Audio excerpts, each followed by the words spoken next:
എടി നീ ഇങ്ങനെ കരയില്ലേ? നീ പ്രേമിച്ച് കേട്ടില്ലേ എൻ്റെ ഏട്ടനെ? എന്നിട്ടിപ്പോ വീട്ടിൽ പോണെന്ന് പറഞ്ഞ് മോങ്ങിയാലെങ്ങനെയാ?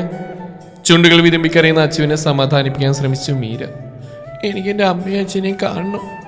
ഇട്ടിരുന്ന സെറ്റ് സാരി തുമ്പ് കടിച്ചു പിടിച്ചുകൊണ്ട് വീണ്ടും അവളുടെ വിതുമ്പിക്കരച്ച് മീര തലയിൽ കൈവച്ച് പോയി.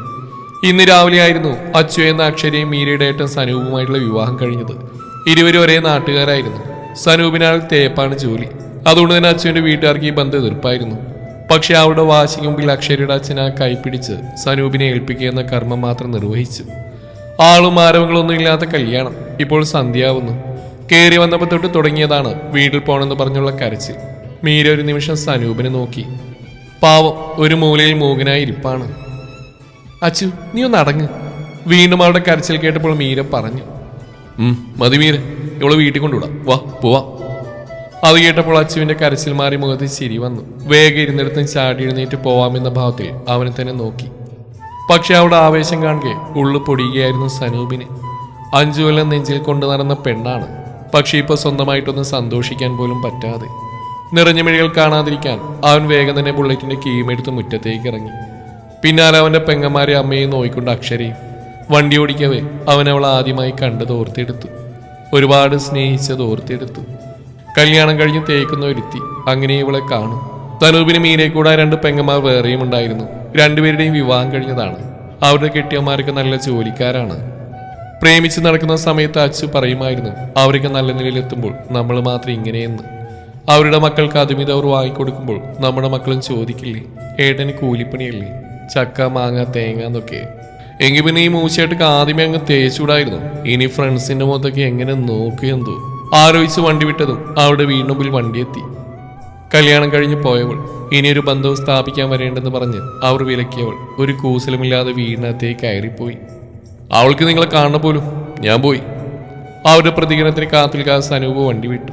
വീട്ടിൽ ചെന്നപ്പോൾ അമ്മയും മീരയും നോക്കി നിൽക്കുന്നുണ്ടായിരുന്നു. സനൂപ് കസേരയിൽ പോയിരുന്നപ്പോൾ അമ്മ വന്നവനെ ചേർത്ത് പിടിച്ചു. രജിസ്ട്രേഷനൊന്നും നടന്നില്ലല്ലോ, അത് ഭാഗ്യെന്ന് കൂട്ടിക്കോ മോനെ. അവളെ മറന്നേക്ക്, അവള് നമുക്ക് ചേരില്ലടാ. പറഞ്ഞു കേട്ടപ്പോൾ അവനും ചിരിച്ചു. പിന്നെ എഴുന്നേറ്റ് മാറി മുറിയിൽ ചെന്നു. എന്തൊക്കെയോ സ്വപ്നം കണ്ട് രാത്രിയാവാൻ കാത്തിരുന്ന നിമിഷത്തെ ഒരു തവണ ശപിച്ചു പോയി. സ്വന്തം കിടക്ക പോലും അവന്റെ അവസ്ഥയിൽ കളിയാക്കി കൊഞ്ഞിനെ കുത്തുന്ന പോലെ തോന്നി. പെട്ടെന്നുള്ള ഫോൺ വിളി കേട്ടാണ് സനൂപ് ബോധം വീണ്ടെടുത്തത്. അച്ചു എന്ന സ്ക്രീനിൽ തെളിഞ്ഞതും ദേഷ്യം വന്ന് ഫോൺ എറിഞ്ഞു പൊട്ടിക്കാൻ തോന്നുന്നുണ്ടായിരുന്നു അവന്. എങ്കിലും 2 തെറി പറയാമെന്ന് വെച്ച് കോൾ എടുത്തു. ഏട്ടാ അത്തായം കഴിച്ചോ? ഞാൻ വാട്സാപ്പിൽ മെസ്സേജ് അയച്ചിട്ടുണ്ട്, നോക്കാത്ത എന്താ? ഒന്നും അറിയാത്ത പോലെയുള്ള അവിടെ ആ സംസാരം കേട്ടപ്പോൾ 2 പച്ചത്തെറി പറഞ്ഞ് ഞാൻ ഫോൺ കട്ട് ചെയ്തു. പിന്നെ ആ നമ്പരും ബ്ലോക്ക് ചെയ്തിട്ടു. വയ്യ, ഇനിയും സഹിക്കാൻ വയ്യ ഇതുപോലൊരു പെണ്ണ്. കല്യാണം കഴിക്കാമെന്ന കാര്യം പറയുമ്പോൾ പ്രേമിക്കുന്ന സമയം മുതലേ അവൾക്ക് എതിർപ്പായിരുന്നു. എന്നാൽ വല്ല വഴക്കോ മറ്റോ ആയാൽ സനിച്ചേട്ടാന്ന് വിളിച്ച് പിന്നാലെ വരികയും ചെയ്യും. ഇവൾക്ക് ഇത് എന്ത് മാനിയാണോ എന്തോ മനസ്സിൽ പറഞ്ഞുകൊണ്ട് അവൻ കിടക്കാൻ തുനിഞ്ഞു. ഉറക്കം വരില്ലെന്നറിയാം. എന്നാലും തിരിഞ്ഞും മറിഞ്ഞും കിടന്നു. ദിവസങ്ങളും മാസങ്ങളും കഴിഞ്ഞു പോയി. ഓരോ ഋതുക്കളും കൊഴിഞ്ഞു പോയി. അക്ഷര ഒരേ നാട്ടിലായിരുന്നിട്ട് കൂടി അവളെ മുൻപത്തെ പോലെ ബസ് സ്റ്റോപ്പിൽ ചെന്ന് കാണാനോ ഒന്ന് സംസാരിക്കാനോ അവൻ നിന്നില്ല. ഏറെ ഇഷ്ടപ്പെട്ടിരുന്ന കളിയാട്ട മഹോത്സവങ്ങളിലോ നാട്ടിലെ ഒരു കല്യാണത്തിനോ പാലുകാച്ചലിനോ ഒന്നിനോ അവൾ പങ്കെടുത്തില്ല. പക്ഷേ സനൂപ് മനസ്സിലാ മനസ്സോടെങ്കിലും അവളെ തിരയുമായിരുന്നു. ആരെ കണ്ടാലും അവളാണോ എന്ന് ശങ്കിച്ച് പോവുമായിരുന്നു. ഇവൾ ഇതിനു മാത്രം വീട്ടിൽ കുത്തിരുന്ന് എന്ത് പണി ചെയ്യുകയാണോ? വീണ്ടും 5 വർഷം കഴിഞ്ഞിരിക്കുന്നു ആ തിരുമോന്ത കണ്ടിട്ട്. ആ കുരിപ്പിനോട് വെറുപ്പുവാണോ? എന്നാൽ കാണാതിരിക്കുമ്പോൾ ഒരു കുത്തലും. വേറൊരു പെണ്ണിന്റെ മനസ്സിൽ പോലും സങ്കല്പിക്കാനാവാത്ത വിധം എന്തും മരുന്നാണെന്തോ ആ പിശാചന്റെ നെഞ്ചിൽ കുത്തിവെച്ചത്. ചിന്തിച്ച് കൂട്ടുകയായിരുന്നു സനൂപ്. അല്ലെങ്കിലും ചിന്തിക്കുന്നതിന് കാശ് മുടക്കൊന്നുമില്ലല്ലോ. പിന്നെയും ദിവസങ്ങൾ കഴിഞ്ഞുകൊണ്ടിരുന്നു. അങ്ങനെ ആ കല്യാണം കഴിഞ്ഞതിന് ശേഷം 5 വർഷം 5 ദിവസം കഴിഞ്ഞ് പതിവ് പോലെ വീട്ടിലേക്ക് കയറി പോകുമ്പോഴുണ്ട് ഉമ്മറത്തൊരു തിരിക്കുന്നു. സനൂപ് വണ്ടി ഒതുക്കി വെച്ചും കണ്ണു തിരുമിയും നോക്കി. അച്ചു, ഈ പിശാചന്ദ്രനെ വീണ്ടും ഇങ്ങോട്ടേക്ക് കെട്ടിയെടുത്ത് ആത്മകഥം പറഞ്ഞുകൊണ്ട് അകത്തേക്ക് കയറി. അവളെ കൂസാതെ പോവാൻ കഴിഞ്ഞു. സനൂപേട്ട, എനിക്ക് സംസാരിക്കണം. പക്ഷേ എനിക്കൊന്നും സംസാരിക്കാനില്ല. നീ കാരണം ഒരു തവണ ഞാൻ നാണം കിട്ടും. ഇനി എനിക്കതിന് കഴിയില്ല. കേട്ടത് അവളുടെ മിഴികൾ നിറയാൻ തുടങ്ങി. ഇനിയിൽ നിന്ന് മോങ്ങിയ വീട്ടിൽ കൊണ്ടുവിടാൻ എൻ്റെ വണ്ടിയിൽ എണ്ണയൊന്നുമില്ല.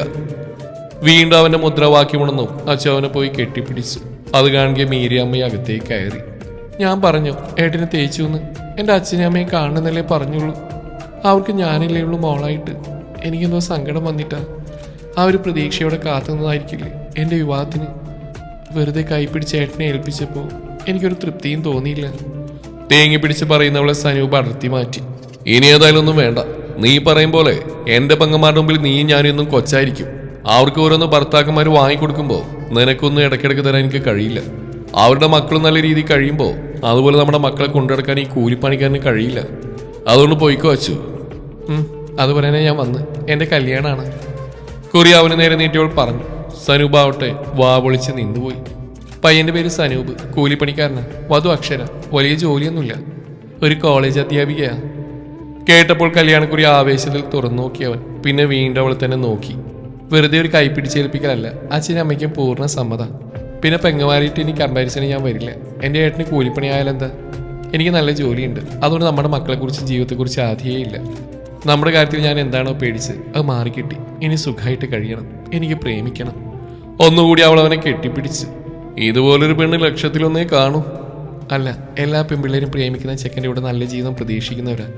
എനിക്ക് പേടിയായിരുന്നു നമ്മുടെ ജീവിതത്തെ ഓർത്ത്. ഇപ്പൊ സമാധാനായി. അതൊക്കെ പോട്ടെ, ഇത്രയും നാൾ നീ എവിടെയായിരുന്നു? ഉള്ള ഉത്സവപ്പറമ്പിലും കല്യാണങ്ങളിലെല്ലാം നിന്നെ തെരഞ്ഞെടുക്കാൻ കണ്ണു കഴിച്ചു. ആഹാ, പിന്നെ വെറുതെ ഇരുന്നാൽ ജോലി കിട്ടോ? അന്ന് ഫോണിൽ ബ്ലോക്കാക്കി പോയ മനുഷ്യനല്ലേ, എത്ര തവണ വിളിച്ചു. ഒരു കോണ്ടാക്റ്റും ഇല്ലാതെ പിന്നെ എന്നെ തേടി സനൂപേട്ട് വരണ്ടാന്ന് വെച്ച് ഞാൻ എൻ്റെ നമ്പർ മാറ്റി. പിന്നെ ഒരു വാശിക്കിരുന്ന് അങ്ങ് പഠിച്ചു.